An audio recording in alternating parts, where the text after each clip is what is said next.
Assalamualaikum warahmatullahi wabarakatuh.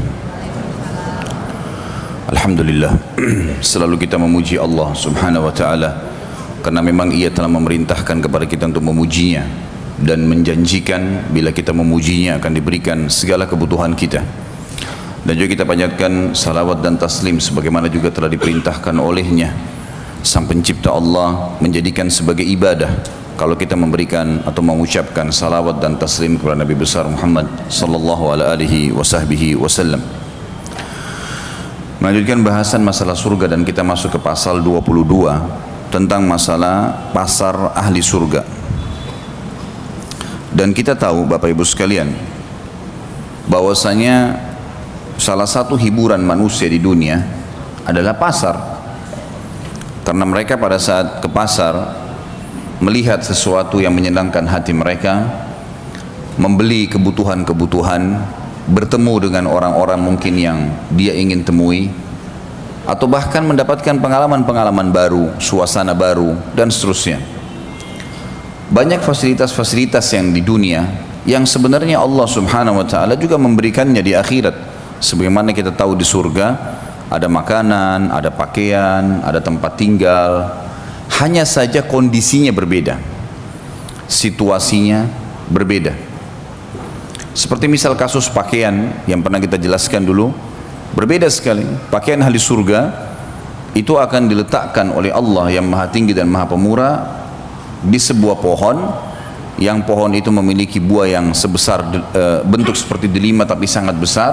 Kalau ahli surga ingin menggunakan baju atau mengganti baju mereka, maka secara otomatis pohon itu akan mendekat, terbuka, kemudian di dalamnya ada 70 gaun dengan 70 warna, dengan 70 model yang dia tinggal ingin dalam hatinya jenis tertentu atau warna tertentu, maka tiba-tiba terkenakan di badannya tanpa lagi harus dia buka, dia pasang, nggak ada lagi seperti itu.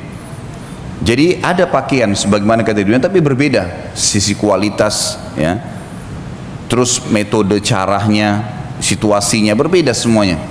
Dan pada saat pohon itu tertutup, ya semacam tanda kutip lemarinya ahli surga itu tertutup karena dia sudah memilih gaunnya, kemudian dia ingin mengganti pada waktu yang seketika setelahnya, mendekat lagi tempat tersebut, pada saat dibuka berubah lagi 70 gaun tapi beda warna, beda model, semuanya berbeda.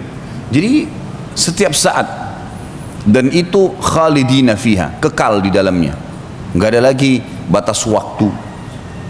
Bahkan dalam hadis dikatakan Nabi SAW bersabda, pakaian mereka tidak akan usang. Jadi walaupun baju itu kita pakai terus berhari-hari, bertahun-tahun pun, kalau hitungan dunia kita bahasakan tahun, di akhirat tentu tidak ada lagi hitungan waktu seperti ini, dimensi waktunya berbeda gitu. Maka secara otomatis, ya, tidak akan usang, apalagi kalau diganti. Dan setiap saat makanan ahli surga sudah kita jelaskan panjang lebar. Buah, ada nama-nama seperti buah delima, buah kurma, buah anggur, di dunia ada. Tapi ini cuma sama dari sisi nama, bentuk, rasa berbeda semuanya. Kurmahnya besarnya seperti tempayan, sebesar apapun. Mungkin sekarang kalau kita lihat kurma paling besar mungkin ambar, itu seperti jari telunjuk seseorang di antara kita gitu kan, ya mungkin digabungin 2 jari telunjuk itu maksimal. Nggak ada kurma yang lebih besar daripada itu. Tapi di akhirat satu buah kurma seperti tempayan, yang dia makan bukan karena lapar, tapi dia sedang menikmatinya. Dia akan berhenti kalau dia ingin pindah ke kegiatan lain atau ke makanan lain. Nggak ada kenyang, nggak ada lapar. Sudah kita jelaskan masalah itu. Buah-buah anggur yang sangat besar dan tidak pernah habis. Buah di surga kalau dipetik keluar lagi, dipetik keluar lagi, nggak pernah habis. Nggak butuh tunggu waktu untuk itu. Nggak butuh tunggu waktu untuk supaya bisa tumbuh lagi.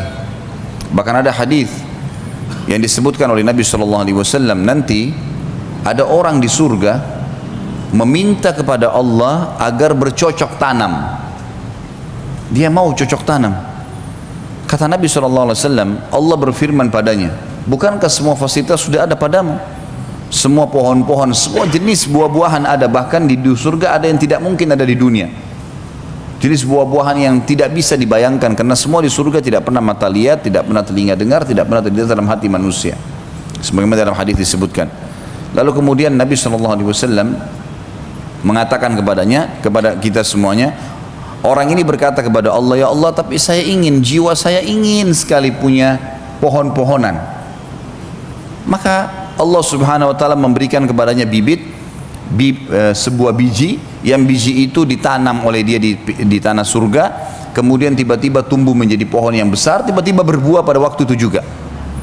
Sampai Nabi SAW sempat tersenyum pada saat itu, karena luar biasanya fasilitas di surga. Tidak butuh tunggu waktu, ditanamkan bibit tersebut, kemudian tiba-tiba jadi pohon besar, tiba-tiba berbuah dan tiba-tiba dinikmatin sama dia. Ada seorang Arab Badui hadir di majelis Nabi SAW berkata, ya Rasulullah, pasti itu orang Ansar, itu orang yang minta sama Allah, itu orang Ansar. Orang Ansar penduduk Madinah, karena mereka rata-rata petani kan.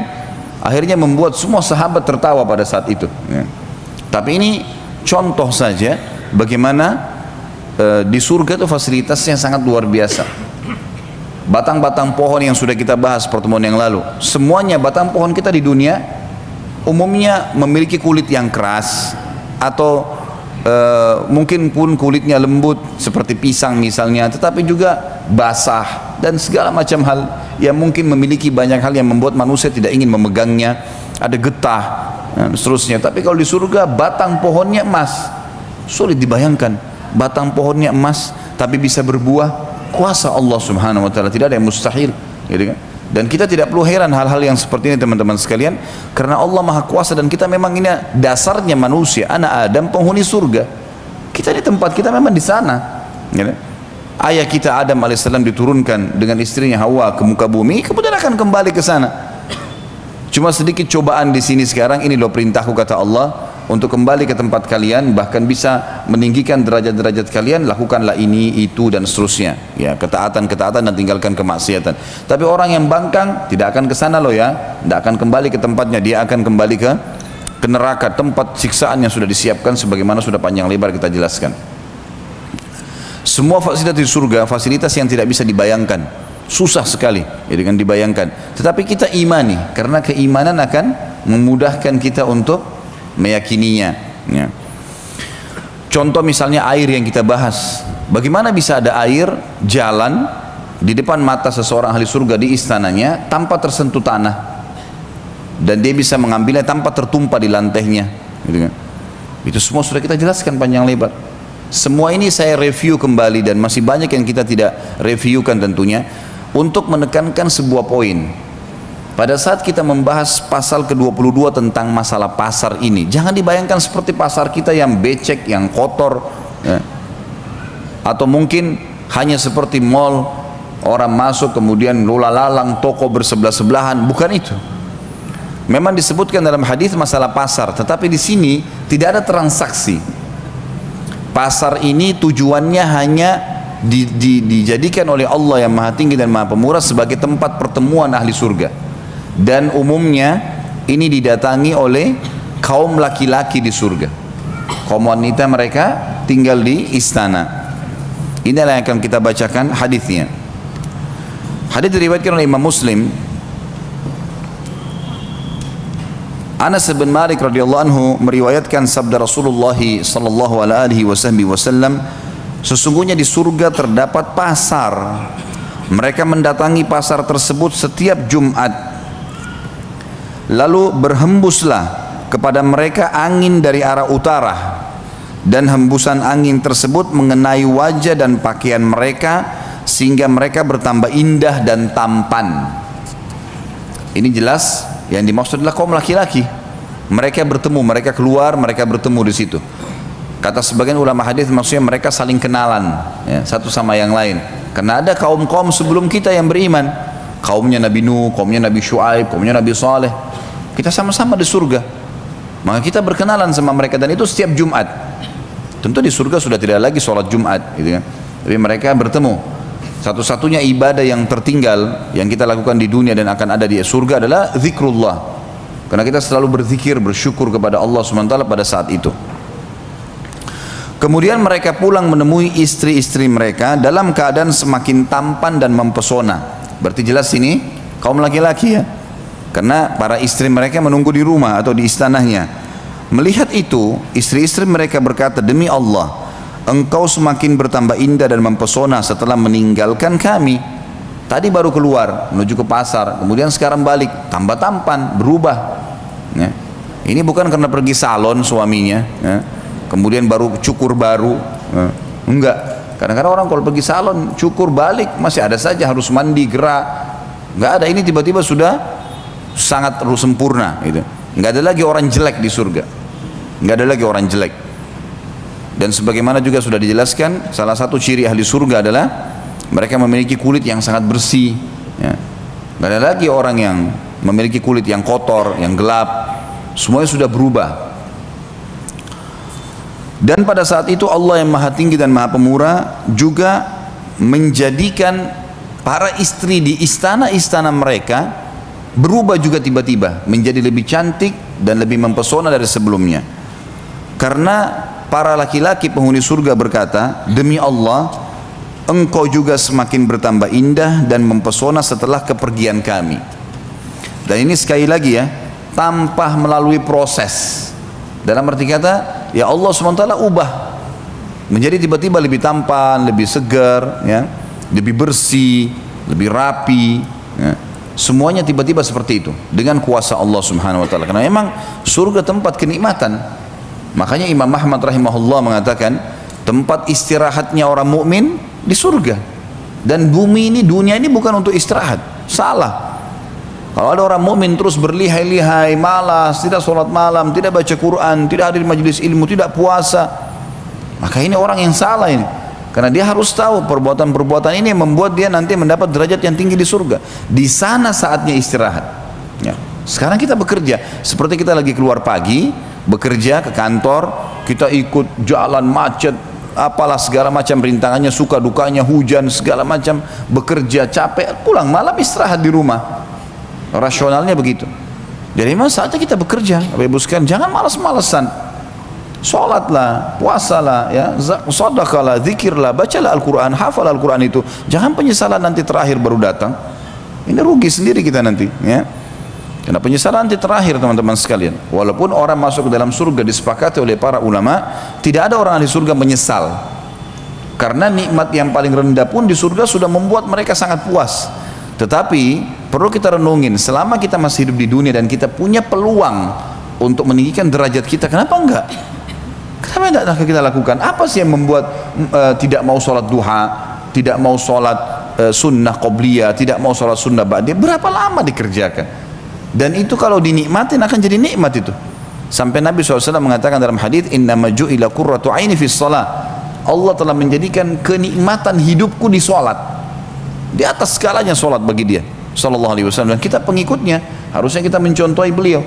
Sholat itu nikmatin Bapak Ibu sekalian, dari takbir Allahu Akbar, tenang, baca iftitahnya pelan, Al-Fatihah pelan. Jadikan betul-betul sebuah pertemuan mulia antara kita dengan Sang Pencipta Allah. Tanda kutip di sini. Karena kita komunikasi dengan Allah Subhanahu wa taala dengan sholat, gitu kan. Karena sholat itu memang doa. Ya, seseorang sedang menyampaikan, sedang komunikasi dengan Tuhannya. Dalam sebuah hadis sahih dikatakan, kalau seorang hamba mengatakan alhamdulillah, Allah menjawab dari langit, habadani abdi, hambaku memuji-muji saya. Memang ada respon. Kita kalau ruku kita mengatakan subhana rabbiyal azim, maha suci Tuhanku yang maha agung. Sami Allahu liman hamida, Allah telah mendengar siapapun yang memujinya. Rabbana walakal hamd, segala puji bagimu wahai Tuhan kami. Sujud subhana rabbiyal a'la, maha suci Tuhanku yang maha tinggi. Memang kita sedang komunikasi. Tahiyat at-tahiyatu lillah, semua ucapan baik yang kami ucapkan untuk Allah. Jadi semuanya memang komunikasi seorang hamba dengan Sang Pencipta Allah, maka harus nikmatin, ya. Jangan bermalas-malasan. Malas ini adalah penyakit yang harus dijauhi dan tidak layak dipredikatkan atau bahkan melekat pada seseorang mukmin dan mukminah. Tidak boleh. Saatnya kita bekerja, gitu kan. Nanti di surga akan ada balasan yang membuat kita puas. Kata Allah dalam Al-Quran, fala sawfa yarda. Semua orang-orang yang berbuat ketaatan itu nanti dia akan ridha, dia akan luar biasa puas. Bahkan ya, mereka berharap kalau bisa kembali ke dunia supaya mereka mengulangi amal-amal soleh dan memaksimalkannya. Ya, kemudian barulah mereka meninggal dunia. Para sahabat itu kalau sholat sampai disebutkan dalam riwayat seperti tiang, seperti batang pohon yang tidak bergerak. Walaupun sampai disengat, ada beberapa di antara mereka disengat dahinya oleh lebah, berdarah, nggak bergerak. Karena nikmatnya mereka sholat. Ada di antara mereka dikena anak panah, berdarah, tidak bergerak. Gitu. Bagaimana dengan kita? Kadang-kadang cuma karena gerah sedikit, nggak mau sholat malam. Digigit semut, sudah berhenti, konsentrasinya buyar semua. Gitu. Yang lebih besar Anda atau semut? Hah? Lebih besar kita kan? Digigit ia sakit, ya sabarlah. Gitu. Kecuali kalau kita lagi tidak sholat. Kalau lagi tidak sholat mungkin lain. Kita bisa memindahkan dia. Tapi kalau lagi sholat, terus kemudian gara-gara itu syaitan tunggangi satu ekor semut untuk supaya kita tidak khusyuk sampai salam, ini bagaimana? Kehilangan banyak pahala. Gitu kan? Makanya semua tempat, lokasi kita sholat memang sudah dibersihkan, diamankan. Kemudian baru kita sholat. Karena termasuk tambahan dan adab dalam bab sholat, kalau seseorang itu memperindah dan menambah kenyamanan tempat-tempat ibadahnya, sejadahnya sudah bersih, mukunanya sudah bersih, sudah dibubuhi minyak wangi, kemudian segala macam hal yang merupakan masuk dalam bab adab, itu nanti akan kita bahas insya Allah setelah selesai, karena bahasan kita tentang surga hari ini selesai ya. Insya Allah pertemuan akan datang kita akan masuk kembali ke kitab Minhajul Muslim. Kita akan lanjutkan bahasan kita, karena ini sebenarnya bahasan buku Rasulullah SAW cerita surga dan neraka ini pelengkap dari bahasan Minhajul Muslim. Pada saat kita bahas tanda-tanda hari kiamat, mahsyar, juga tentang kematian dan nikmat dan azab kubur, di Minhajul Muslim tidak disebutkan surga dan neraka. Makanya kita pindah ke buku ini. Dan ini pasal terakhir kita dalam masalah surga dan neraka ini. Dan saya tetap berharap Bapak Ibu sekalian, buku ini harus selalu dijadikan sebagai rujukan untuk dibaca, bukan hanya pada saat kita taklim saja. Sebelum tidur review lagi kembali, baca tentang neraka, atau merasa futur itu kayak orang yang lemah lagi imannya. Buka buku ini, baca tentang neraka, baca tentang surga, janji-janji Allah, itu sangat bagus ya. Sangat bagus, sangat membantu kita sebenarnya untuk kembali mengingat akhirat. Karena beriman tentang akhirat ini sangat besar manfaatnya, luar biasa. Orang kalau mendahulukan akhirat dan selalu tahu kalau akan ada alam akhirat sana, dia buka matanya sehingga melihat realita memang dunia akan kita tinggalkan. Karena sehebat apapun seseorang, sekuat apapun fisiknya, sesehat apapun dia, setinggi apapun jabatannya, tetap mati gitu. Itu faktanya, itu nggak bisa kita bohong, nggak bisa didustakan itu. Gitu kan? Dan semua yang kita kerjakan, sebagaimana ada hidup dan mati, akan ada hisab di sana, ada surga dan neraka gitu. Maka seseorang beriman tentang adanya akhirat sangat luar biasa, membuat ketentraman jiwa. Karena dunia jadi kecil buat dia. Seberat apapun cobaan dia bisa laluin, gitu kan? Apapun sifatnya, oh dunia sebentar, udahlah saya akan laluin. Gitu. Udah kita akan laluin. Kita akan sangat semangat untuk mengejar akhirat itu, dan kita akan menganggap dunia ini kecil. Apapun yang luput dari kita tidak masalah. Tidak ada sesuatu yang masalah. Sampai para ulama salaf anggota tubuhnya pun dipotong, bagian dia kecil, karena ini tidak akan abadi kok. Dunia dia mati, nanti dikasih jasad yang baru di akhirat. Jadi orang beriman sangat luar biasa. Kenapa para sahabat bersemangat untuk pergi jihad, padahal bisa dicincang badannya, bisa ditusuk, bisa segala macam? Karena dia tahu, dia sangat yakin kalau ditusuk nanti saya akan menuju kepada kehidupan abadi itu. Dan semua yang dijanjikan ini pasti ada. Innallaha la yukhliful mi'ad. Allah nggak bakal mungkin pungkiri janjinya, gitu kan? Waman asdaqu minallahi qila. Siapa yang lebih jujur daripada Allah dalam penyampaian? Nggak mungkin salah, nggak mungkin salah. Dan sudah pernah saya bilang, ketaatan-ketaatan yang kita lakukan Bapak Ibu sekalian, hanya kita lakukan dengan menikmatinya dan sabar sebentar. Mati masuk surga. Maksiat tidak usah dikerjakan, nggak ada manfaatnya buat kita sama sekali. Dibenci sama Allah, dibenci oleh manusia, efek jerahnya besar. Lalu untuk apa? Toh juga setiap kemaksiatan yang dilarang itu jumlahnya lebih sedikit daripada yang diperintahkan atau gantinya. Kalau Allah haramkan misal daging hewan tidak boleh dimakan, semuanya jenis hewan. Allah ciptakan miliaran hewan. Lalu Allah berikan kita hawa nafsu mau makan daging. Susah, memang berat. Tapi enggak, Allah haramkan babi, Allah ganti dengan sapi, ayam, kuda, kelinci, ikan, banyak gantinya. Lalu untuk apa kepada yang haram yang sedikit itu, untuk apa? Khamr dilarang, baik ada gantinya susu, sirup, madu, banyak gantinya. Terus kenapa harus nyorot yang sedikit itu? Gitu. Sementara orang kalau lakukan kemaksiatan Allah benci dan akan ada hukumannya, serta di mata manusia juga tidak disuka. Orang yang suka dusta, orang yang suka ganggu orang lain, sibuk mencari fitnah, aib-aibnya orang lain, memfitnah dan seterusnya, tidak ada orang yang suka. Kalau ada orang yang mendekat pun itu karena ada masalah dunia. Coba kalau seandainya dia sudah bangkrut atau dia sudah tidak punya jabatan, orang semua menjauh dari dia. Tapi orang beriman, subhanallah, ada harta nggak ada harta, kalau dia orang soleh atau soleh, orang suka. Oh si fulan, oh itu masya Allah tuh orang soleh, orang suka. Allah subhanahu wa ta'ala berikan fitrahnya begitu. Sabar, sabar sedikit. Dan pernah saya jelaskan sabar itu dalam 3 hal. Sabar dalam mengerjakan ketaatan kepada Allah, memang butuh sabar. Hadir di majelis ilmu, duduk 2 jam, 3 jam, sabar memang. Tapi efeknya kan besar, gitu kan. Kita puasa, sabar, 14 jam nggak makan dan minum, sabar, tahan, sabar. Kemudian kita sholat malam, sabar, memang ngantuk, tapi bangun, sholat, azan ke masjid, di rumah aja hujan, tapi sabar, jalan, sabar, nggak ada sesuatu yang rugi kok, gitu kan. Sama yang kedua, sabar terhadap meninggalkan maksiat.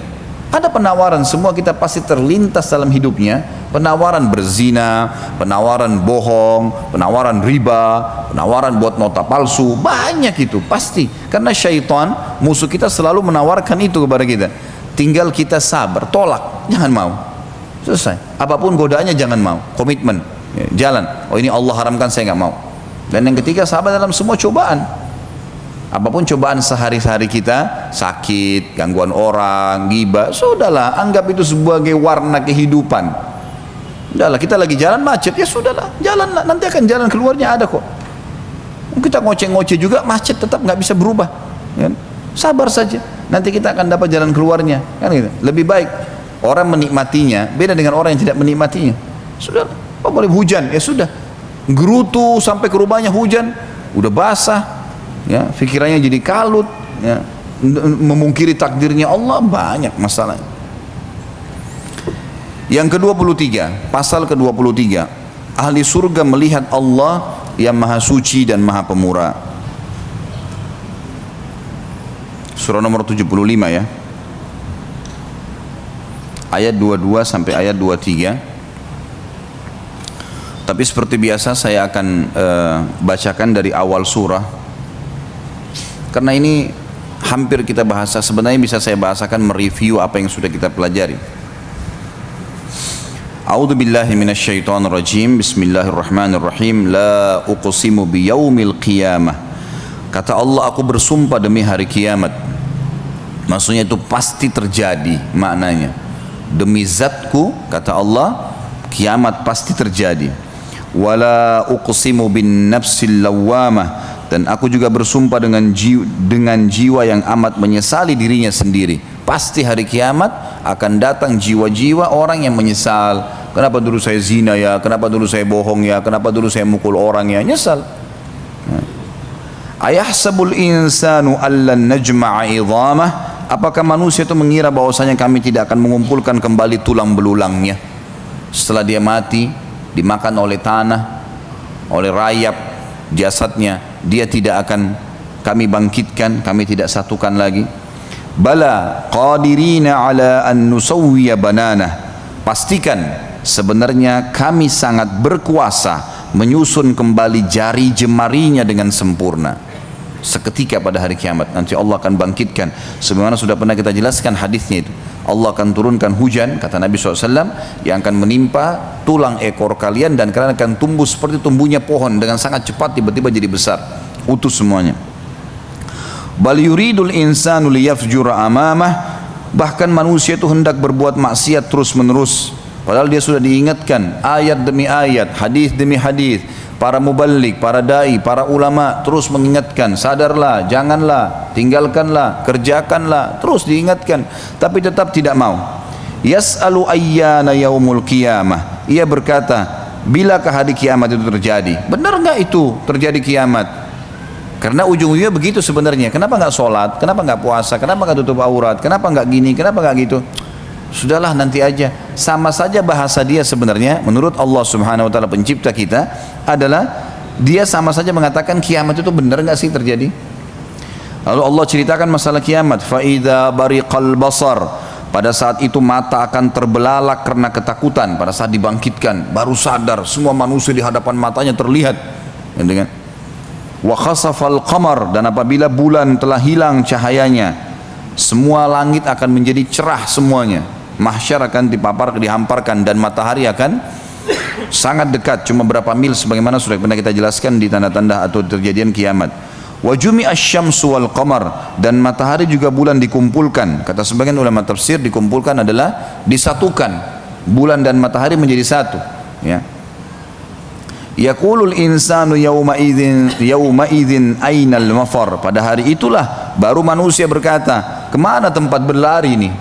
Mau lari kemana? Mahsyar sebuah lapangan yang sangat luas, kata Nabi SAW, berpasir putih, dan semua manusia dibangkitkan berada di belakang nabinya.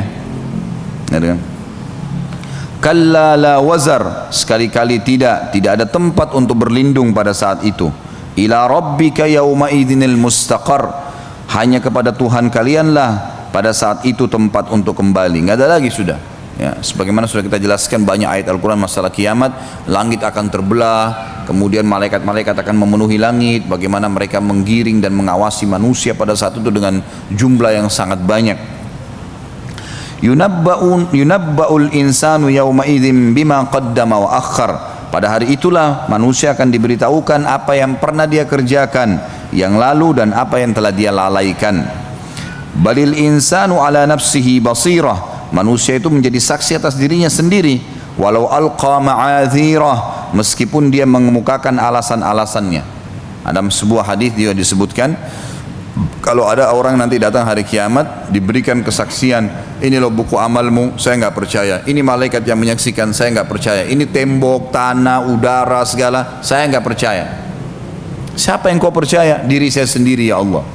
Allah kunci mulutnya, lalu Allah buat semuanya bicara. Matanya bilang iya saya melihat, telinganya bilang iya saya mendengar, tangannya bilang iya saya menjamah, kemaluannya bilang iya saya menyentuh, kakinya mengatakan iya saya melangkah, semuanya. Setelah itu baru dia mengatakan, dalam Al-Quran diceritakan, a'udzubillahi minasyaitonirrajim, lima syahidtum alaina, kenapa kalian ini menjadi saksi buat diri sendiri? Apa jawaban anggota tubuhnya? Antakanallahu alladzi antaka kulla syai', Allah lah yang telah membuat kami berbicara, yang membuat segala satunya bisa berbicara.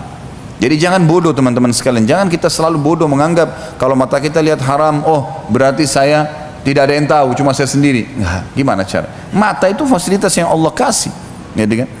Telinga itu fasilitas yang Allah kasih, dan dia sebenarnya kalau bukan karena Allah sudah tundukkan dan dia bisa bicara, dia akan menghardik kita. Gitu.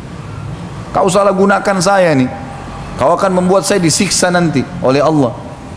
Sama dengan sebagian ulama mengatakan makanan dan minuman kalau bisa berbicara, maka dia akan mengatakan kalau orang mukmin, saya berterima kasih, saya bersyukur sama Allah karena saya menjadi bagian dari tubuhmu. Dan kalau dia orang kafir atau fasik, karena sudah terlanjur Allah tundukkan makanan dan minuman itu buat kita, akan berkata kalau bukan karena takdirnya Allah, saya nggak sudi menjadi bagian tubuhmu. Jangan konyol teman-teman sekalian. Semua anggota tubuh ini tidak ada andil kita sedikit pun di sepotong kulit kita, di satu lembar bulu alis kita. Apa andil kita di situ? Ada sesuatu di gigi kita, kita cuma tahu pakai sebagai fasilitas. Bagaimana kita tidak sadari kalau ini ada pemiliknya? Hah? Apa andilnya Bapak Ibu sekalian di bulu mata kita satu lembar, di satu lembar rambut kita? Gak ada sama sekali. Kita sama sekali gak ada. Orang cuma pakai fasilitas, seperti mobil sudah siap tinggal starter jalan gitu. Bagaimana kita nggak menyadari kalau itu ada pemiliknya?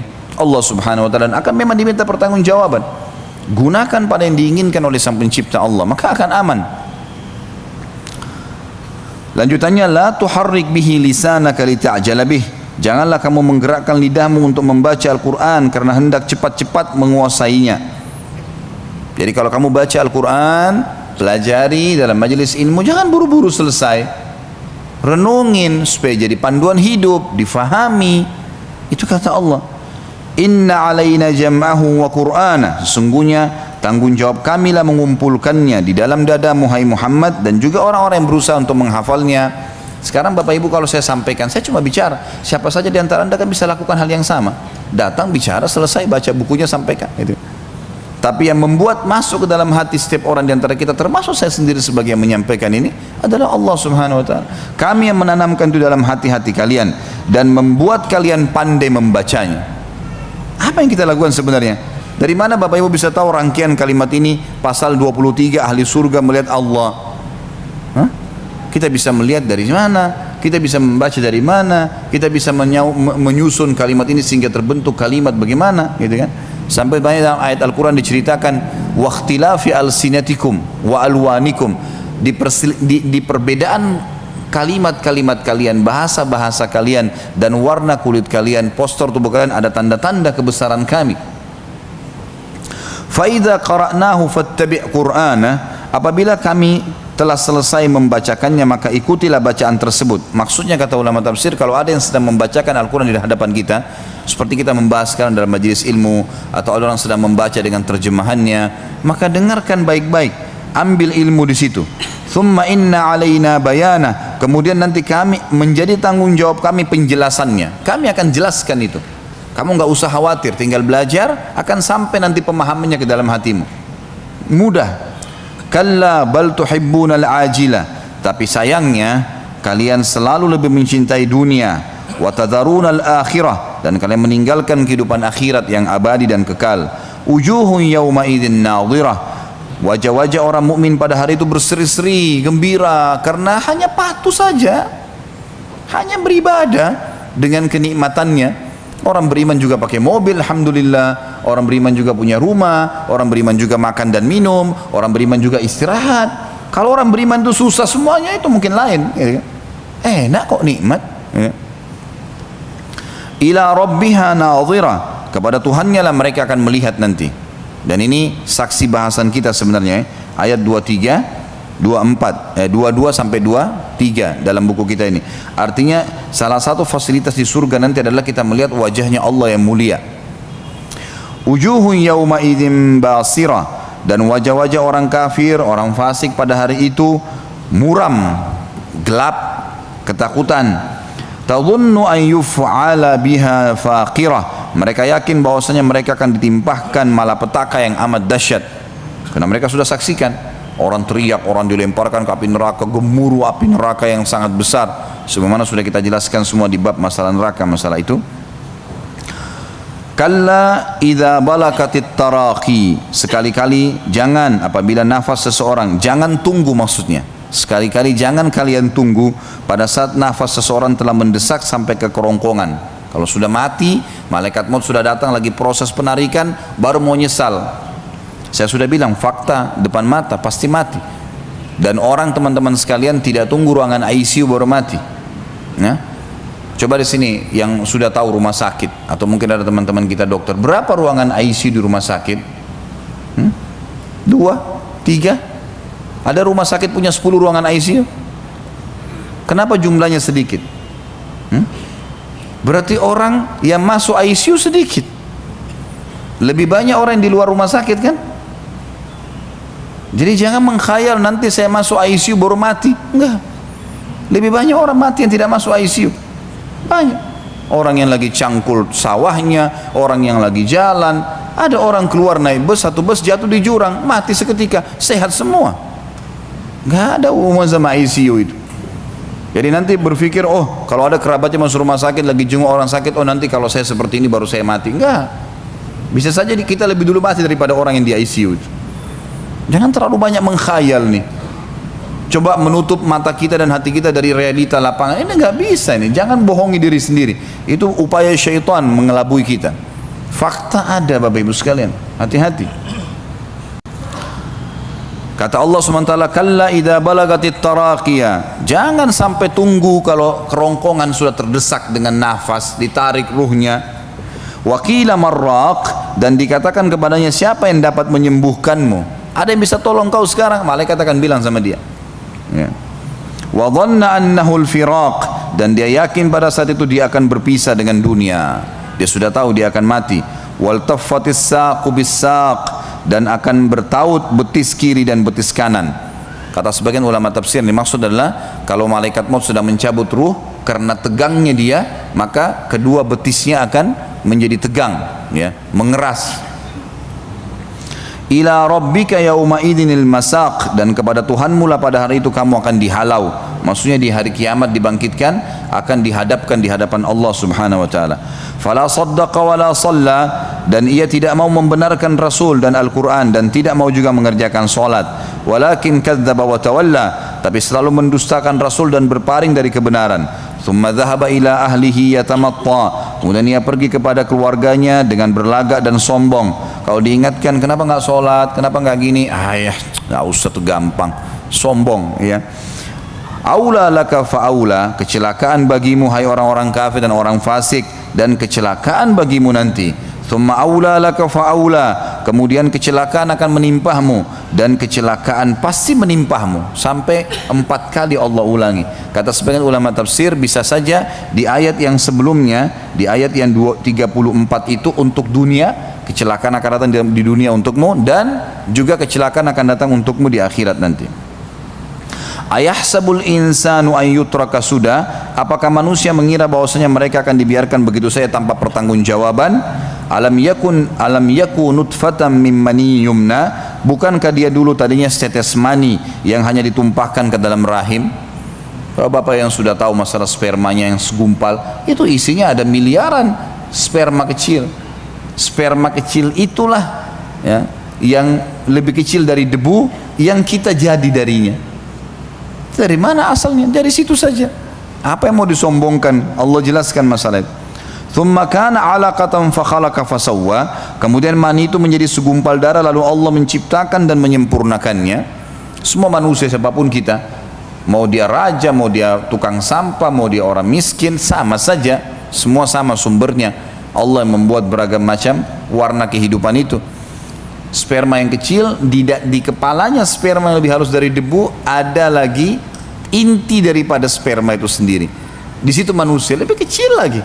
Kemudian sel telur juga lebih halus dari debu, melengket di rahim. Lalu sperma itu seperti mengetahui ada sinyal. Para ilmuwan cuma mengatakan ini seperti ada perintah rahasia yang entah dari mana dan sangat cerdas, sehingga sperma bisa mengetahui di mana sel telur, kemudian berubah. Pada saat bertemu, ekornya sperma akan tercabut, karena kalau tidak dia akan merusak sel telur tersebut. Kemudian yang masuk cuma bagian kepala dan membuka sehingga inti sperma masuk, dan mulailah menjadi bergerak sel hidup. Kemudian mulai bergerak menjadi gumpalan darah, kata Allah. Thumma kana 'alaqa, 'alaqa ini lebih tepatnya adalah benda yang melekat dan sangat kuat. Karena begitu sperma sudah menemui sel telur, dia akan melekat sangat kuat, gitu. Sangat kuat di dinding rahim. Faja'ala minhu az-zawjaini adh-dzakara wal untha, dan Allah menjadikan dari kejadian seperti itu pasangan laki-laki dan perempuan. Lahir anak perempuan, lahir anak laki-laki, lalu kemudian Allah nanti pertemukan mereka dengan rasa suka, menikah, punya keturunan lagi, begitu terus Allah jadikan ciptaannya. Apa yang kira-kira membuat kita masih memungkiri semua ini? Jelas ada penciptanya, gitu kan? Kira-kira setelah bahasan-bahasan seperti ini, apalagi yang membuat kita ragu, apalagi yang membuat kita tidak mau beriman? Padahal tinggal mudah, orang beriman itu dimanja loh sama Allah. Tinggal bangun tidur, kerjakan yang diperintahkan, dapat fasilitasnya, selesai, mudah sekali. Dan syaitan itu mudah untuk dilawan, dia gejolakan, tolak, selesai urusan. Kita kalau mau azan, mau ke masjid, lalu syaitan bisikin, nanti aja, di rumah aja. Enggak, saya nggak mau. Terus syaitannya bisa menjelma, mau cekik kita, jangan kau ke masjid. Nggak bisa buat apa-apa. Kamu berzina itu begini, itu cantik, itu gagah gini. Enggak, saya nggak mau. Terus mau jadi apa syaitannya? Mau ngapain? Narik celana kita? Enggak. Nggak bisa buat apa-apa kok. Gampang kan, tinggal tolak, selesai. Dan menolak maksiat ada pahalanya. Mengerjakan ketaatan ada pahala, meninggalkan dan menolak dosa ada pahalanya. Ibadah. Kata Allah Subhanahu wa taala di ayat terakhir, ayat 40, "Alaisa dzalika biqadirin ala an yuhyiyal mauta." Bukankah Allah yang sudah menceritakan dan memperkenalkan dirinya tadi semua, dia yang menciptakan ini, dia yang menciptakan itu, dia yang begini, dia yang begitu, semua disebutkan. Itu mampu ya untuk menghidupkan sesuatu yang mati. Jelas semuanya. Ya. Baik. Itu dari surah Al-Qiyamah, 40 ayat kita bacakan karena memang sangat berhubungan dengan bahasan kita sebenarnya, tapi saksi bahasan kalau orang-orang beriman di surga akan melihat Tuhannya, dan ini nikmat terbesar di surga. Kita dengarkan penyampaian baginda Nabi SAW dalam hadis Bukhari Muslim.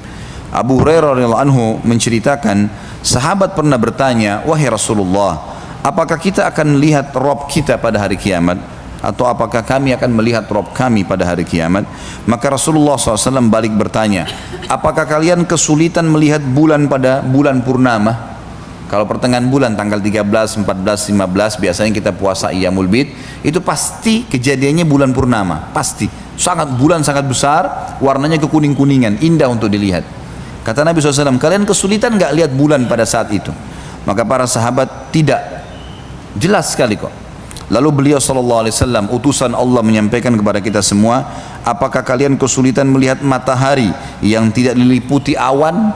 Kalau ada matahari sekarang kayak terang sekali, nggak ada awan yang menutupinya. Apa kesulitan untuk melihatnya? Maka jawaban para sahabat tidak. Beliau menjawab, maka kalian akan melihatnya seperti itu juga. Kita akan jelas melihat Allah Subhanahu wa taala pada hari kiamat. Di dalam hadis yang lain riwayat Imam Muslim, Syuhaib radhiyallahu anhu menuturkan Rasulullah sallallahu alaihi wasallam bersabda, "Idza dakhala ahlul jannah yaqulu Allah azza wa jalla, turiduna syai'an azidukum?" Fayaqulun, "Alam tubayyid wujuhana? Alam tudkhilnal jannata wa tunajjina minan nar?"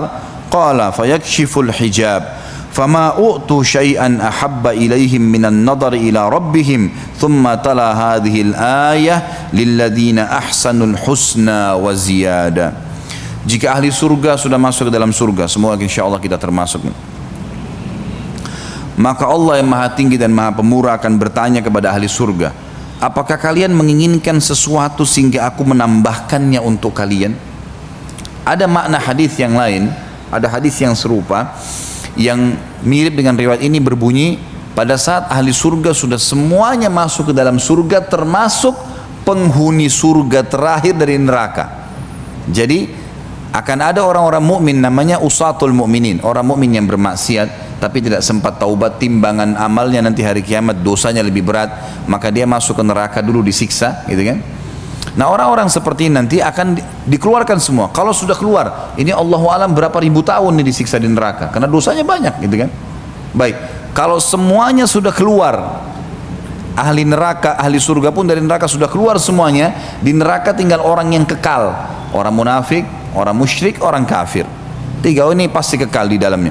Baik, mereka sudah keluar semua, maka Allah yang maha tinggi dan maha purah mengumpulkan ahli surga lalu bertanya, apakah kalian sudah puas dengan apa yang aku berikan? Kata para ahli surga, ya Allah, nikmat apa lagi yang kami inginkan setelah engkau menyelamatkan kami dari neraka dan kami masuk ke dalam surga. Ini riwayat lain tentunya ya. Kalau riwayat kita di sini dikatakan, jika ahli surga telah masuk ke dalam surga, bisa masuk semakna dengan hadis tadi yang kedua yang saya sebutkan. Semua ahli surga walaupun yang lewat neraka dulu sudah masuk semuanya ke dalam surga. Maka Allah bertanya kepada mereka semua secara serentak. Makna yang lain yang saya ingin titik beratkan Bapak Ibu sekalian adalah, berarti ahli surga di dalam surga sendiri yang sudah masuk dari awal ini sudah lama menikmati fasilitas, sudah lama, karena menunggu orang-orang yang masuk ke neraka dulu tadi yang disiksa kemudian dibersihkan lalu dikeluarkan, baru Allah subhanahu wa ta'ala mengumpulkan. Karena ini nikmat yang puncak yang Allah akan kasih, tapi akan merata, semua penghuni surga akan mendapatkannya, termasuk yang lewat ke neraka dulu, gitu kan. Lalu ditanyakan, apakah kalian menginginkan aku menambahkan untuk kalian? Mereka menjawab, bukankah engkau telah memutihkan wajah kami? Dan ini yang disebutkan dalam ayat Al-Quran dan juga hadis Nabi SAW, bahwasanya orang-orang beriman nanti hari kiamat akan diwajahkan, akan diputihkan wajah mereka. Ada hadis yang lain, ada hadis yang berbunyi bahwasanya akan keluar cahaya yang terang dari tempat-tempat uduk umatku, gitu kan. Bukankah engkau telah memutihkan wajah kami? Maknanya mengeluarkan cahaya darinya. Dan bukankah engkau memasukkan kami ke dalam surga? Kami sudah masuk surga, ini nikmat apa lagi? Semuanya abadi, semuanya tidak pernah habis, semuanya kenikmatan. Dan semua sifat buruk seperti jenuh, bosan, dendam, iri, habis semua, nggak ada ini. Jadi sudah diangkat oleh Allah Subhanahu wa ta'ala, nggak ada lagi rasa itu. Kemudian Allah yang maha tinggi dan maha purna membuka tirainya, pemisah antara dia dengan hamba-hambanya, dan kedua riwayat sama ini. Lalu Allah mengangkat hijabnya. Tidaklah mereka diberi sesuatu yang lebih mereka cintai daripada melihat Rabb mereka. Maka semuanya mereka melihat Tuhan mereka. Termasuk orang yang sudah sekian lama menikmatin surga ini, juga akhirnya melupakan semua itu, dayang-dayang, pakaian, makanan, lupa semua. Mereka lupakan semua gara-gara melihat wajahnya Allah yang mulia. Kemudian beliau membaca firman Allah, maksudnya Nabi SAW, bagi orang-orang yang berbuat baik ada pahala yang terbaik surga dan tambahannya. Makna daripada tambahannya adalah melihat wajahnya Allah yang mulia.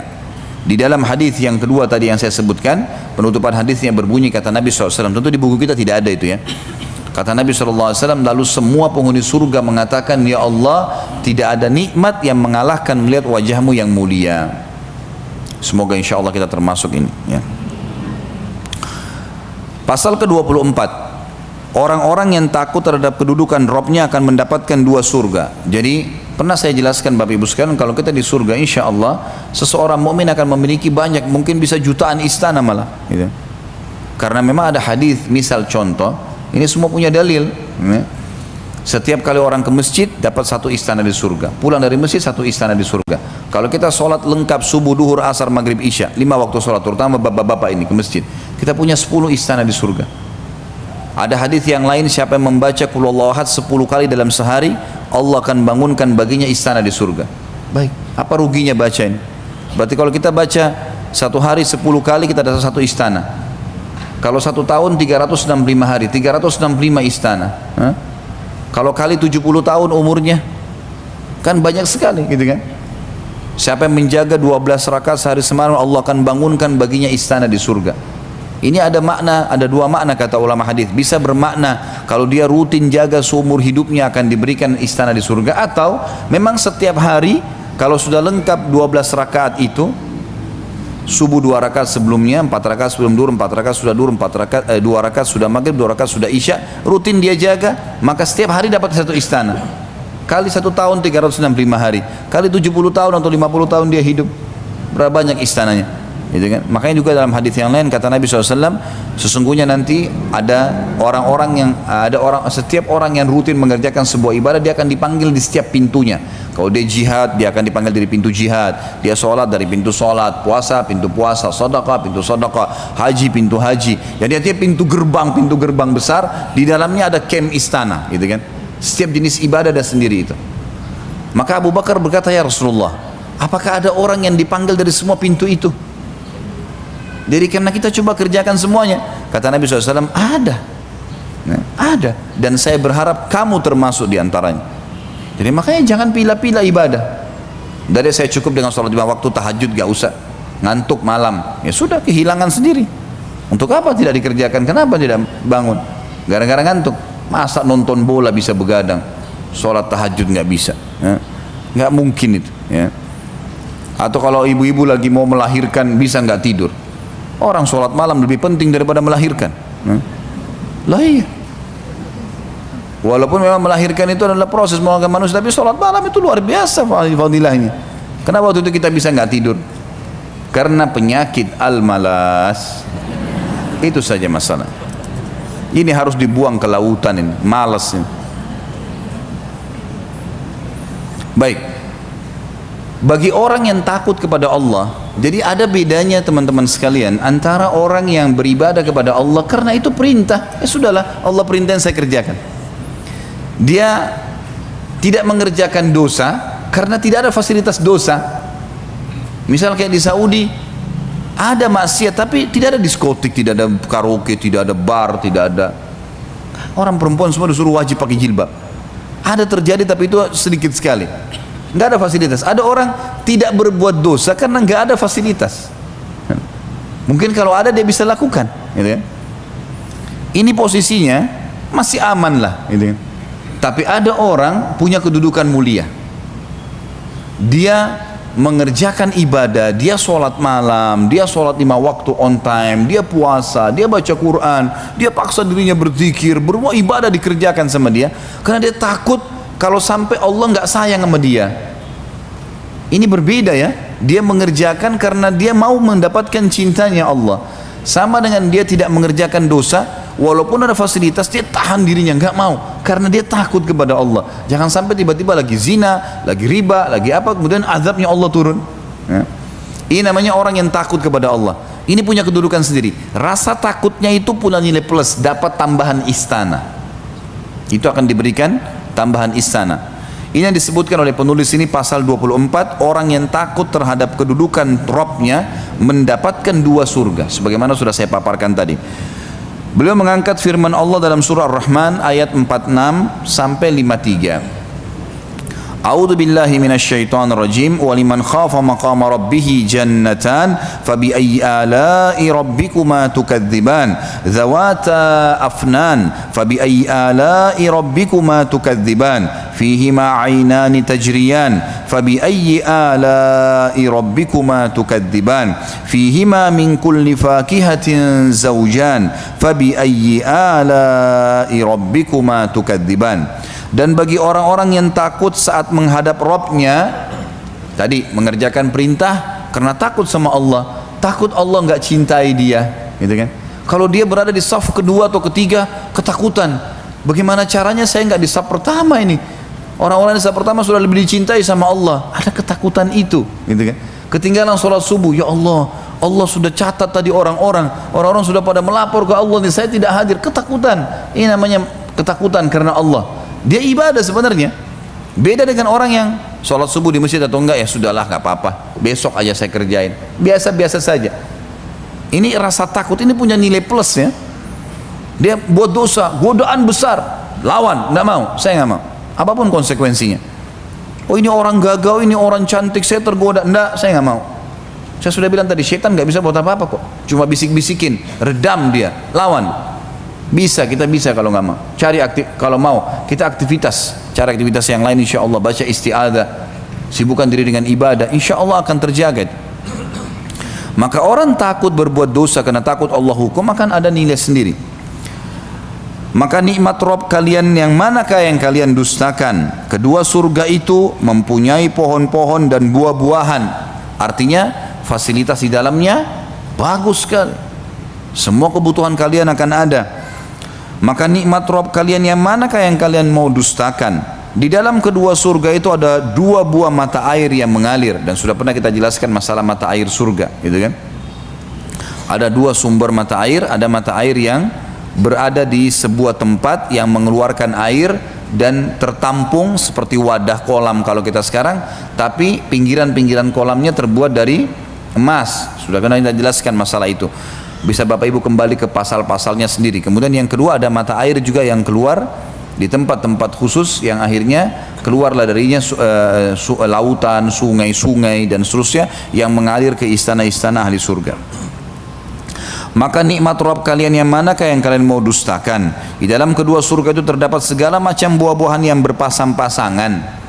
Yang dimaksud dengan berpasang-pasangan adalah ada pohon yang tinggi dan ada pohon yang pendek. Ini makna.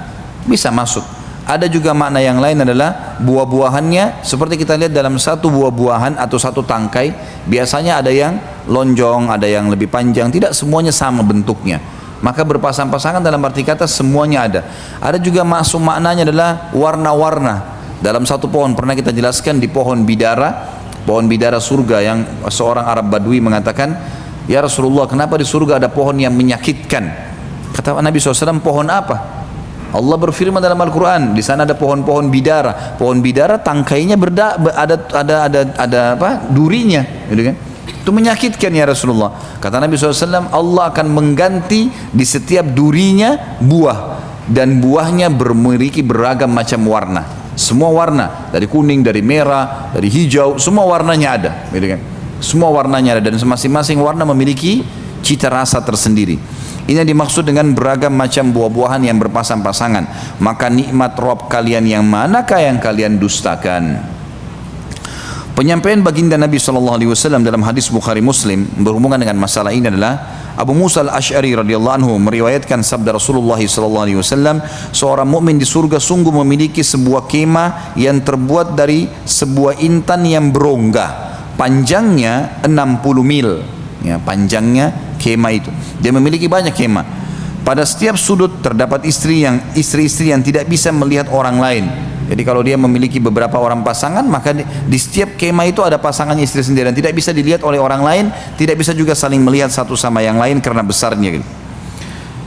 Yang mereka dipergilirkan untuk orang mukmin. Juga ada 2 taman yang bejana-bejananya terbuat dari perak dan segala isinya. Maksudnya minuman-minuman yang siap diminum di dalamnya. Serta 2 taman yang bejana-bejananya terbuat dari emas dan segala isinya. Yang menghalangi mereka untuk memandang Rabb mereka hanyalah ridhaul kibriya atau tirai keagungan pada wajahnya di surga Aden. Maksudnya Allah subhanahu wa ta'ala memiliki tirai yang tidak akan dilihat nanti kecuali tadi sebagaimana hadis sebelumnya kita sebutkan, kalau ahli surga sudah masuk kemudian dalam surga baru kemudian diperlihatkan. Ada sebuah riwayat yang dikatakan maka Allah memudahkan ahli surga untuk melihatnya di setiap pagi dan petang. Selain dari itu Allah SWT akan menutup kembali tirainya, dan itu tirai adalah tirai kemuliaan dan keagungan Sang Pencipta Allah subhanahu wa ta'ala. Pasal 25, dan tentu bahasan kita ini sampai pasal 30-an ya kalau tidak salah ya. Ya, pasal 30 nanti.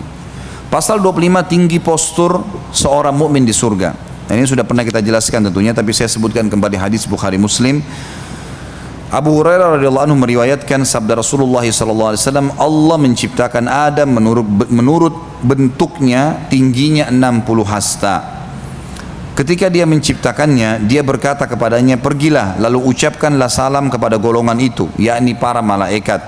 Lalu dengarlah salam penghormatan mereka kepadamu. Karena itu salam penghormatanmu dan salam penghormatan anak keturunanmu. Nabi SAW melanjutkan, lalu ia pergi lantas mengucapkan Assalamualaikum, keselamatan untuk kalian. Mereka menjawab, Assalamualaikum warahmatullah, semoga keselamatan juga diberikan kepadamu dan rahmatnya Allah atau karunia-Nya akan selalu bersamamu. Lalu beliau melanjutkan hadisnya Nabi SAW, setiap orang yang masuk surga menurut bentuk Adam atau mengikuti bentuknya Adam alaihissalam, tingginya 60 hasta, bentuk tubuh itu terus menerus berkurang sejak setelah penciptaan ini itu hingga sekarang. Maksudnya di dunia Adam alaihissalam 60 hasta, makin dekat kiamat makin pendek. Dan memang manusia makin memendek postur tubuhnya.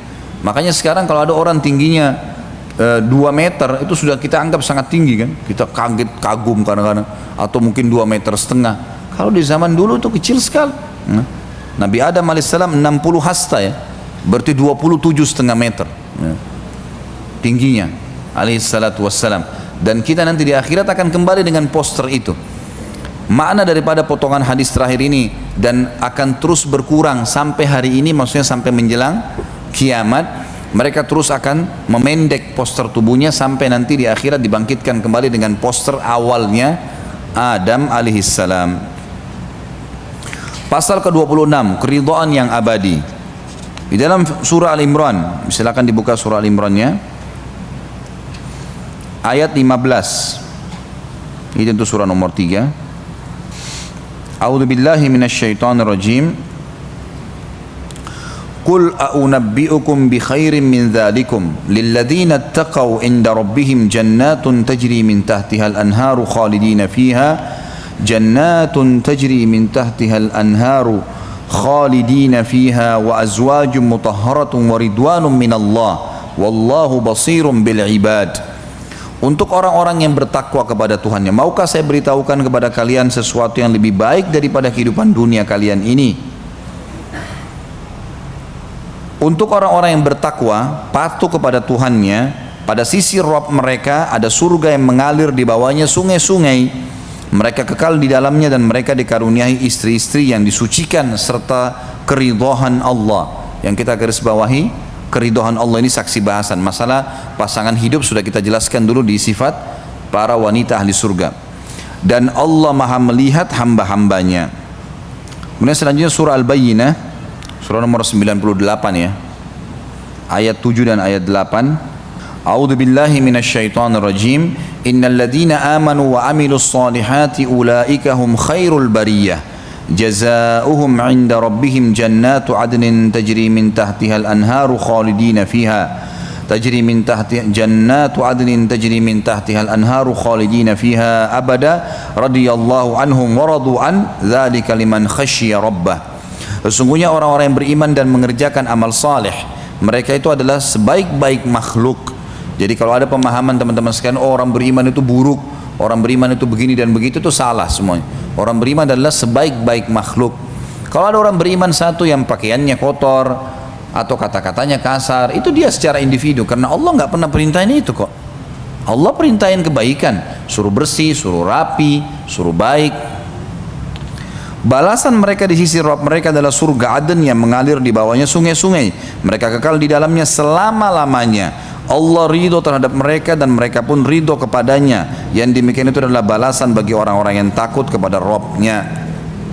Baik, untuk lebih jelasnya kedua ayat ini kita akan bacakan sabda Nabi sallallahu alaihi wasallam yang merincikan masalah kita, masalah ridhonya Allah itu.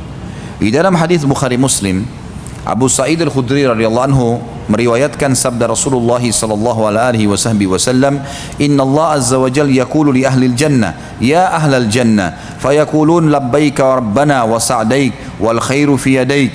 فيقول هل رضيتم فيقولون وما لنا لا نرضى يا ربنا وقد أعطيتنا ما لم تؤت أحدا من خلقك فيقول ألا أعطيكم أفضل من ذلك فيقولون وأي شيء أفضل من ذلك فيقول أحل عليكم رضواني فلا أسخط عليكم بعده أبدا.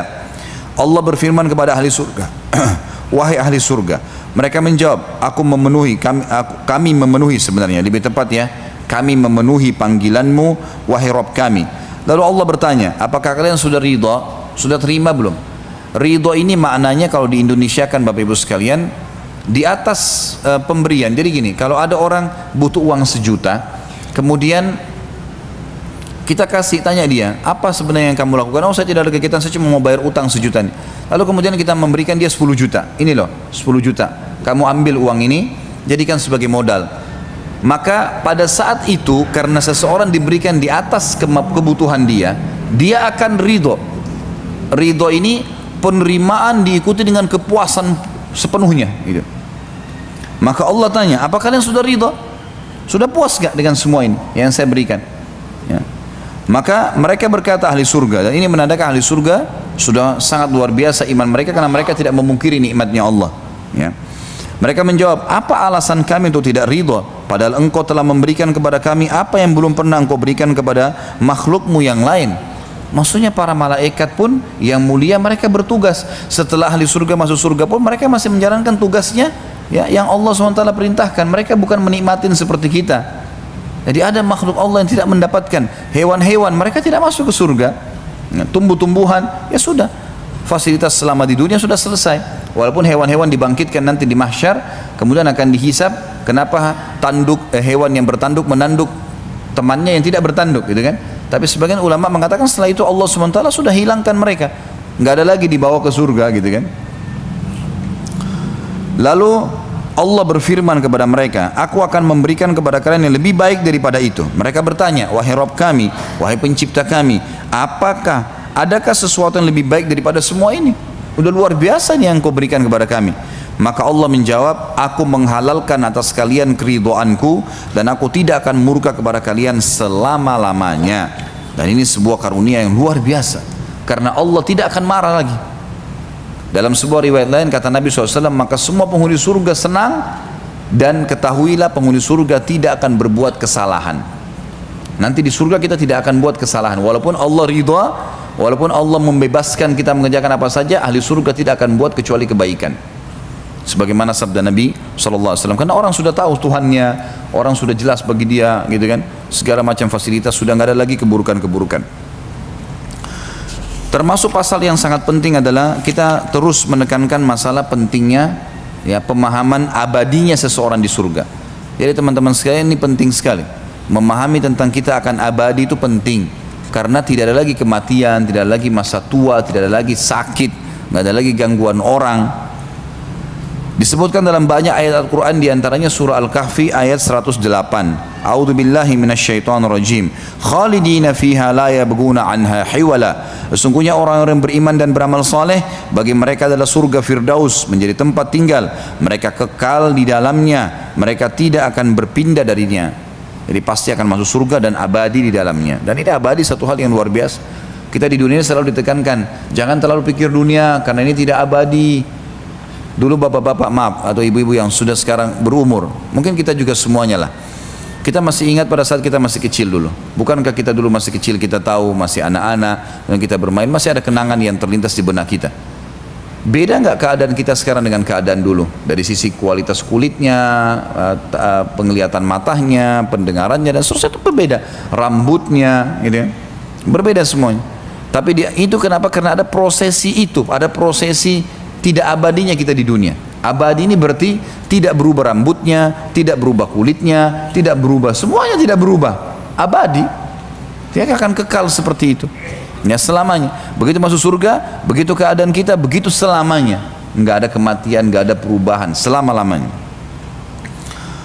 Makna kata penulis sini, la yabghuna anha hiwala, mereka tidak memilih yang lain dan tidak ingin berpindah darinya. Makna daripada ayat Al-Quran tadi.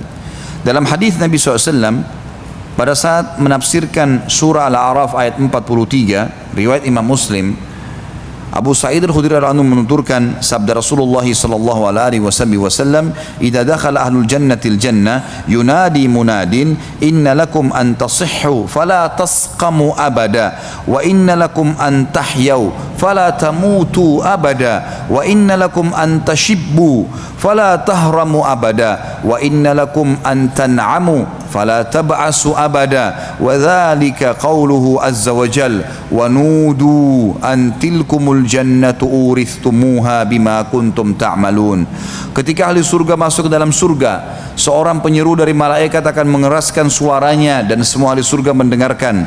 Sekarang kalian senantiasa sehat dan tidak akan pernah sakit selama-lamanya. Sekarang kalian akan hidup dan tidak akan mati selama-lamanya. Sekarang kalian akan muda dan tidak akan pernah tua selama-lamanya. Dan sekarang kalian bersenang-senang dan tidak putus asa selama-lamanya. Itulah makna daripada firman Allah yang maha tinggi dan maha pemurah, surah Al-A'raf ayat 43. Dan diserukan kepada mereka, itulah surga yang telah diwariskan kepada kalian disebabkan apa yang telah kalian kerjakan. Nikmat apa lagi teman-teman sekalian? Ini tinggal tunggu tak patuh, mati, masuk surga. Dapat semua nih. Ini teori syar'i, sesuatu yang pasti. Nggak ada yang bisa membantah itu.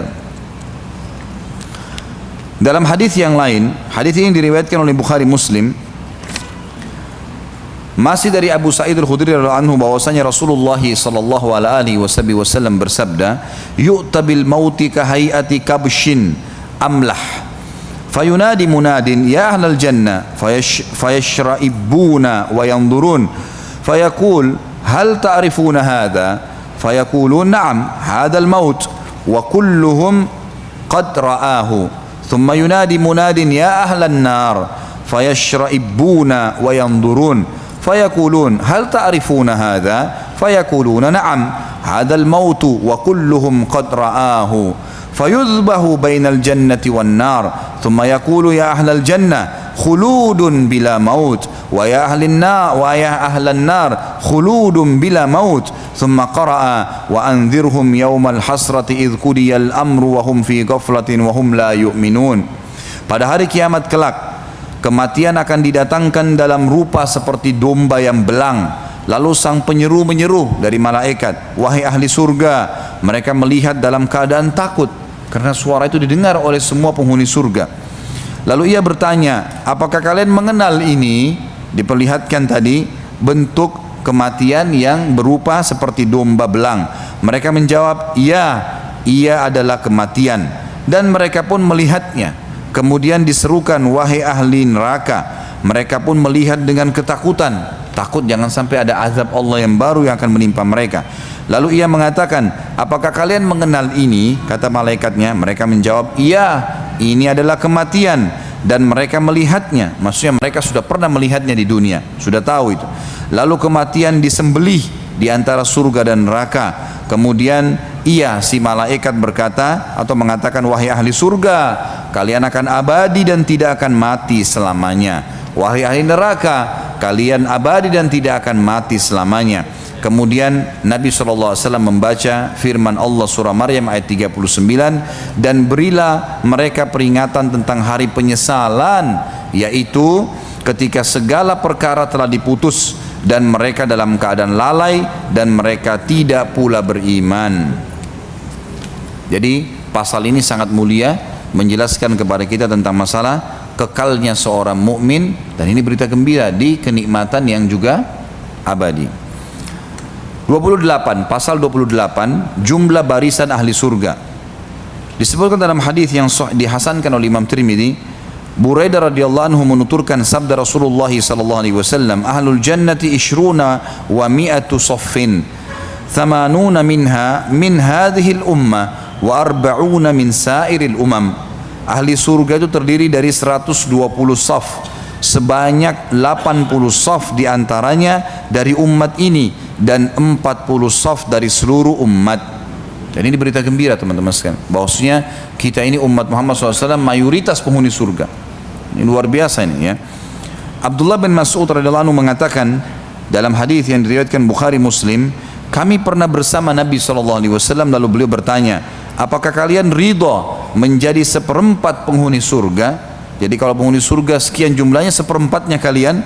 Maka kami menjawab, iya tentu ya Rasulullah.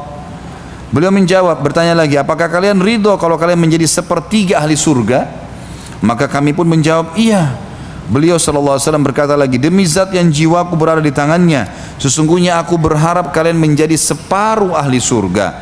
Hal ini mengingat surga tidak dimasuki kecuali oleh jiwa yang muslim.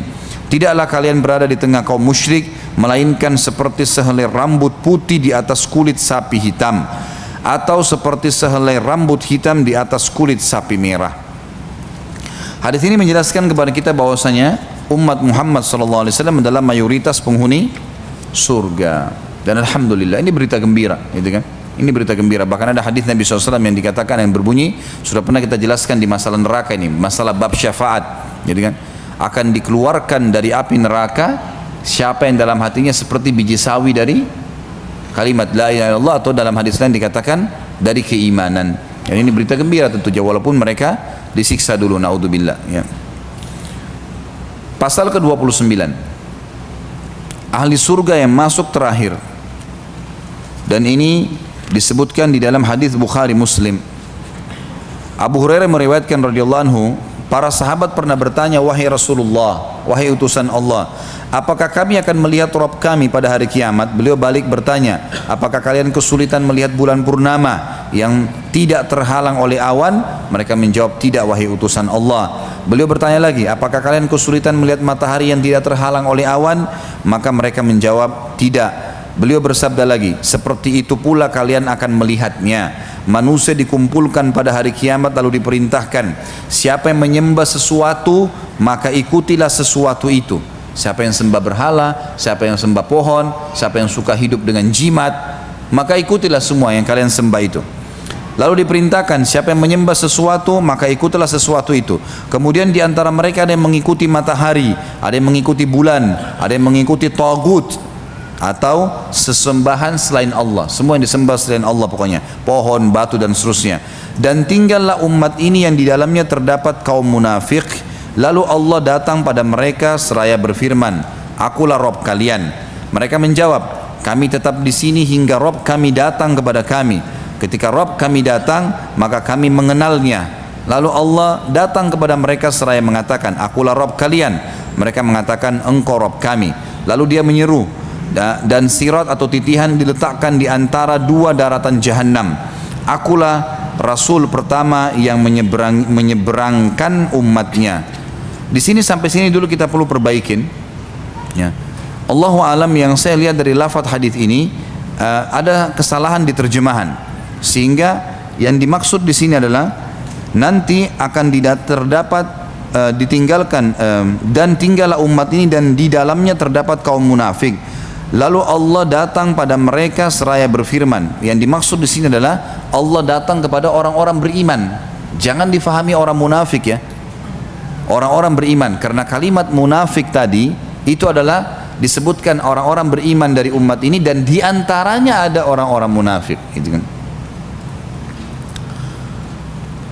Lalu pada saat itu kata Nabi SAW, akulah Rasul pertama, utusan Allah yang menyeberangkan umatnya di atas sirat, dan tidak ada seorang pun pada hari itu yang berbicara kecuali para Rasul. Ucapan para rasul pada hari itu ialah, ya Allah selamatkan, selamatkan. Di neraka jahanam terdapat besi-besi runcing seperti duri sa'dan.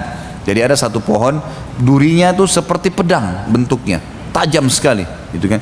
Dan kalau pedang biasanya satu sisi saja tajam, ini enggak, kiri kanannya kalau disentuh tajam. Biasanya kan duri bagian atasnya, ini enggak, semua batangnya itu tajam semuanya. Apakah kalian pernah melihat duri sa'dan? Mereka menjawab iya. Beliau melanjutkan, iya seperti duri sa'dan, cuma tidak ada yang mengetahui kadar besarnya kecuali Allah. Tidak ada yang mengetahui yang menyambar manusia tergantung pada perbuatannya, maksudnya yang lewat di atas sirat, dan sudah pernah kita jelaskan ini. Maka orang-orang yang harus masuk neraka dulu akan disambar oleh duri itu. Di antara manusia ada yang binasa karena amalnya, ada pula yang dihinakan lalu selamat. Yang binasa karena amal maksudnya amal buruknya ya. Dia kafir, dia banyak berbuat dosa, maka dia binasa masuk neraka. Ada juga orang yang dihinakan lalu selamat, maksudnya dia bisa bermakna seperti yang saya pernah sebutkan. Kalau ada orang ditimbang di timbangan amalnya hari kiamat, maka dia kalau amal buruknya misalnya 1000, amal solehnya 900, maka dia butuh minimal 101 pahala untuk menyelamatkannya. Lalu datanglah orang-orang yang memberikan syafaat untuk dia, sehingga akhirnya dia dapat 101 pahala tambahan, selamat dia. Dengan 1 pahala selamat masuk surga. Tapi karena tadinya sebenarnya kalau tidak ada yang bantu dia harus masuk neraka dulu. Ini yang dimaksud dengan makna ada pula orang yang dihinakan, dia sebenarnya terhina bisa masuk neraka, tapi akhirnya selamat. Ini bisa bermakna ini, karena dia dapat syafaat, dia ditolong. Makna yang lain adalah orang-orang yang sudah terlanjur masuk neraka karena beriman dikeluarkan melalui syafaat orang-orang yang beriman. Hingga ketika Allah hendak memberi rahmat pada siapa yang dikehendakinya dari ahli neraka, maksudnya Allah keluarkan mereka, maka Allah memerintahkan para malaikat agar mengeluarkan siapa saja yang menyembah Allah. Lalu para malaikat mengeluarkan mereka dan mengenali mereka lewat bekas sujud, karena Allah mengharamkan pada neraka untuk melahap bekas sujud. Akhirnya mereka dikeluarkan dari neraka dalam keadaan telah hangus terbakar. Lantas disiramkan kepada mereka air kehidupan, sehingga mereka tumbuh sebagaimana biji-bijian tumbuh di aliran air. Kemudian Allah selesai mengadili di antara para hambanya, dan masih ada satu orang yang berada di antara surga dan neraka. Ia adalah penduduk neraka yang termasuk yang terakhir masuk surga. Ia menghadapkan mukanya ke arah neraka lalu mengatakan, wahai Rabb, palingkanlah wajahku dari neraka karena baunya menggangguku dan apinya membakarku. Lalu Allah bertanya kepadanya, akankah bila aku melakukannya kamu tidak akan meminta selain itu? Ia menjawab, tidak demi keperkasaanmu. Ia pun berjanji kepada Allah, lalu Allah memalingkan wajahnya dari neraka. Ketika ia menghadap ke arah surga, ia melihat keindahannya, maka ia diam sejenak. Kemudian ia mengatakan, wahai Rabb, sampaikanlah aku di pintu surga. Allah mengatakan, bukankah kau telah janji tidak akan meminta selain yang telah kau minta? Ia mengatakan, wahai Rabb, aku tidak menjadi makhlukmu yang paling celaka. Maksudnya, aku tidak mau celaka ya Allah, sampaikan di situ. Allah bertanya, akankah bila aku memberikan hal itu kepadamu, kamu masih meminta selainnya? Maka ia menjawab, tidak demi keperkasaanmu, aku tidak meminta selain ini. Ia pun berjanji kepada Rabbnya, lalu Allah menyampaikannya di depan pintu gerbang surga. Ketika sampai di pintu surga, ia melihat keindahan berikut isinya, berupa kesenangan dan kegembiraan.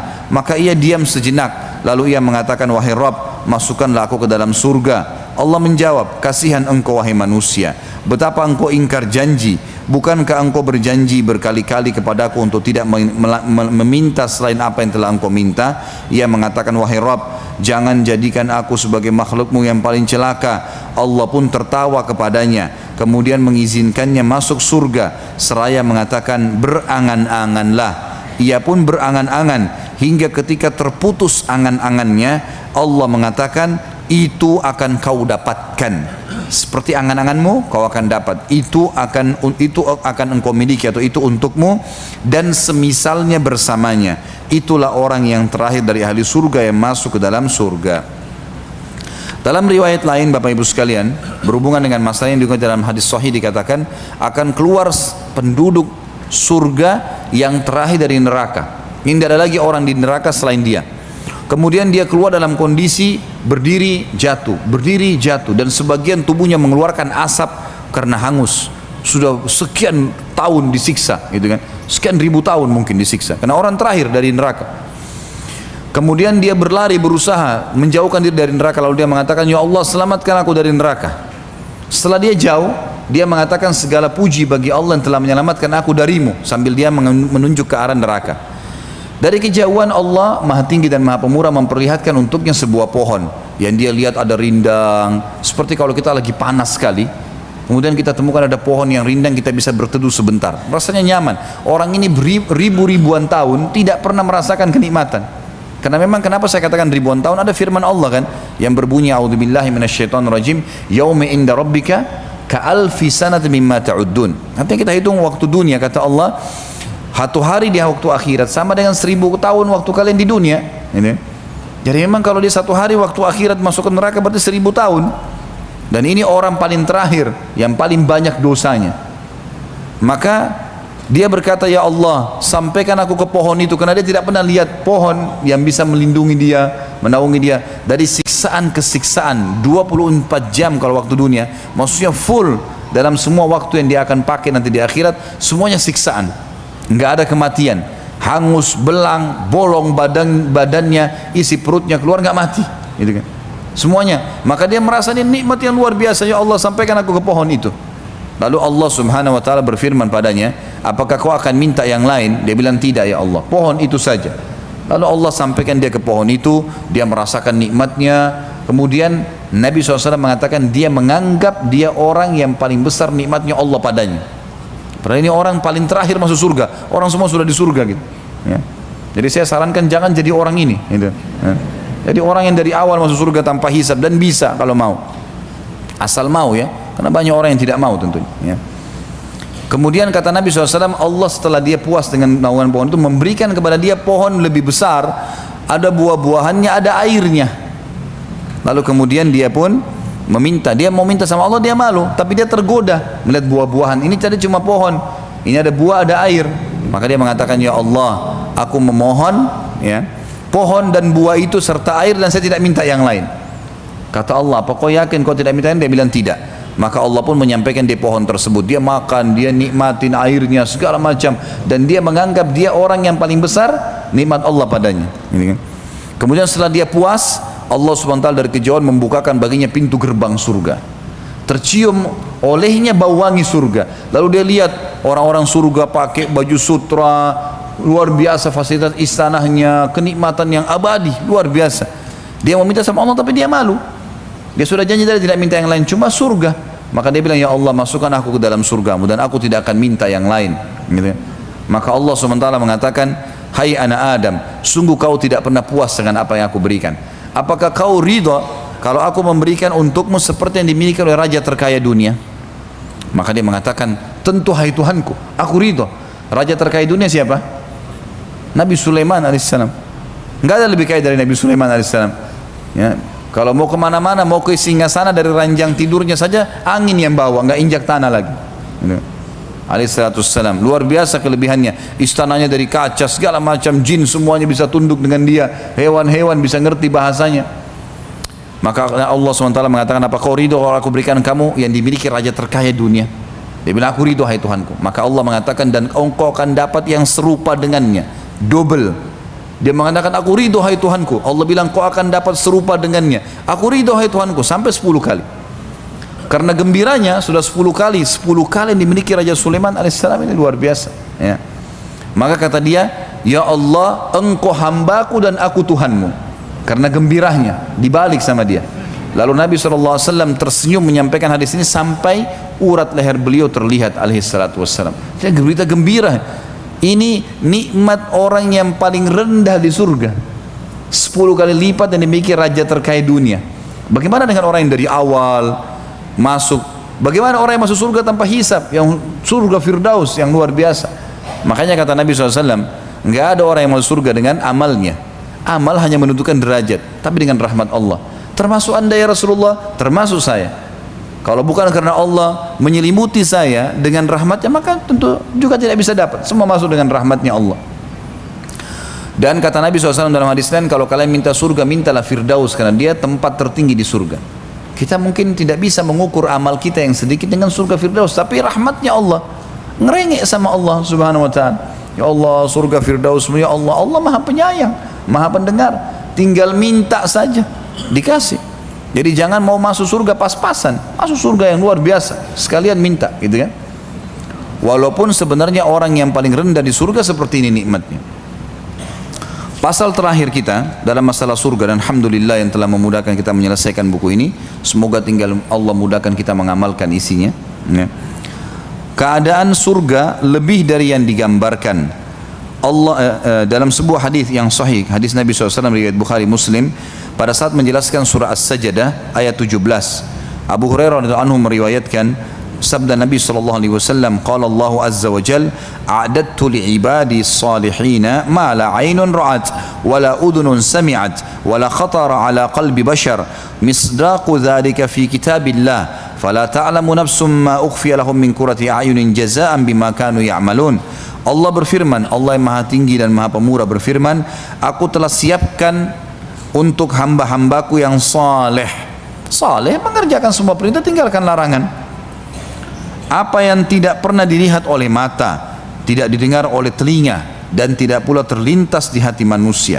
Bukti hal tersebut terdapat dalam kitabullah yang berbunyi dalam surah Sajdah ayat 17, seseorang tidak mengetahui apa yang disembunyikan untuk mereka, yaitu bermacam-macam nikmat yang menyedapkan pandangan mata sebagai balasan terhadap apa yang telah mereka kerjakan. Di dalam hadis Bukhari yang lain, Sahal bin Sa'ad As-Sa'idi radhiyallahu anhu menuturkan sabda Rasulullah sallallahu alaihi wasallam, tempat cemeti di surga itu lebih baik daripada dunia dan seluruh isinya. Tempat sapu tangan lebih baik daripada dunia dan seluruh isinya. Bayangkan kalau kita miliki dunia dan seluruh isinya. Orang memiliki Rawamangun saja ini sudah luar biasa dianggap kaya, ya. Tuan tanah di Rawamangun, apalagi kalau Jakarta Timur, apalagi kalau seluruh Jabotabek, apalagi kalau seluruh Indonesia, apalagi kalau seluruh dunia. Tempat cemeti di surga lebih baik daripada dunia dan seluruh isi. Tempat cemetinya saja, gitu kan. Dalam hadis yang lain riwayat Bukhari, Abu Hurairah radhiyallahu anhu meriwayatkan sabda Rasulullah SAW, sungguh tali busur salah seorang dari kalian di surga itu lebih baik daripada segala yang diterbiti dan diterbenami oleh matahari. Makna yang lain adalah tali busur, ada hadis yang menyebutkan yang kalian gunakan di jalan Allah berperang, gitu kan, itu lebih baik daripada dunia, lebih baik daripada terbitnya dan terbenamnya matahari. Bisa juga bermakna seperti awal hadis ini, kalau di surga akan ada tali busur seseorang. Allahu a'lam dia gunakan untuk apa, tapi yang jelas penyampaian Nabi SAW kita imani. Kemudian hadis yang lain riwayat Bukhari juga, Anas radhiyallahu anhu menuturkan, meriwayatkan sabda Rasulullah SAW, ahli surga yang paling rendah derajatnya untuk orang, ya, yang dilayani 10.000 pelayan. Hadis Bukhari. Tangan masing-masing mereka membawa 2 piring. 10.000 pelayan masing-masing bawa 2 piring. Yang satu terbuat dari emas, yang kedua terbuat dari perak. Berisi macam-macam makanan, buah-buahan, segala macam hal. 10.000 pelayan, berarti ada 20.000 piring. Dan dia bisa makan semuanya tanpa kenyang. Dia bisa nikmatin semua. Karena saya sudah sebutkan di surga tidak ada lapar, tidak ada kenyang. Orang makan karena kenikmatan. Inilah akhir dari apa yang berhasil dihimpun, kata beliau, tentang gambaran surga dari hadis-hadis yang sahih, dan aku memohon kepada Allah untuk menjadikannya sebagai pendorong untukku, kata penulis, dan untuk saudara-saudaraku kaum muslimin, bersungguh-sungguh bekerja keras dan mengorbankan apa yang berguna, apa yang berharga, guna mendapat anugerah terindah tersebut.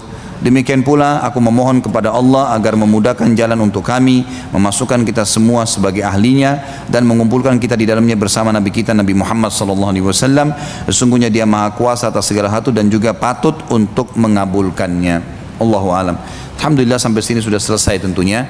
Tinggal Bapak Ibu sekalian, saya ingin titip beratkan dan ingat selalu perkataan saya ini, kita hadiri majelis ilmu ini bukan untuk seremoni, bukan untuk ngeramein, bukan hanya sekedar diajak oleh teman, bukan hanya sekedar mau tahu apa isinya, gitu kan. Bukan untuk testimoni, nggak usah tes datang ke sini, gitu kan. Tujuan kita untuk mendapatkan ilmu. Nggak usah lihat saya yang berbicara, tapi lihat apa yang sedang disampaikan. Bermanfaat, punya dalil yang jelas, ambil. Yakini, amalkan, meninggal insya Allah kita akan dapatkan apa yang dijanjikan. Penting sekali untuk itu. Banyak orang punya ilmu tapi tidak mau mengamalkan, tidak bermanfaat bagi dia. Kiat istiqamah adalah sibuk menuntut ilmu, sibuk mengamalkan ilmu itu, dan juga membentuk lingkungan, kondisi, ya, teman-teman yang bisa mendukung untuk keduanya tadi, menuntut ilmu dan mengamalkannya. Allahu a'lam.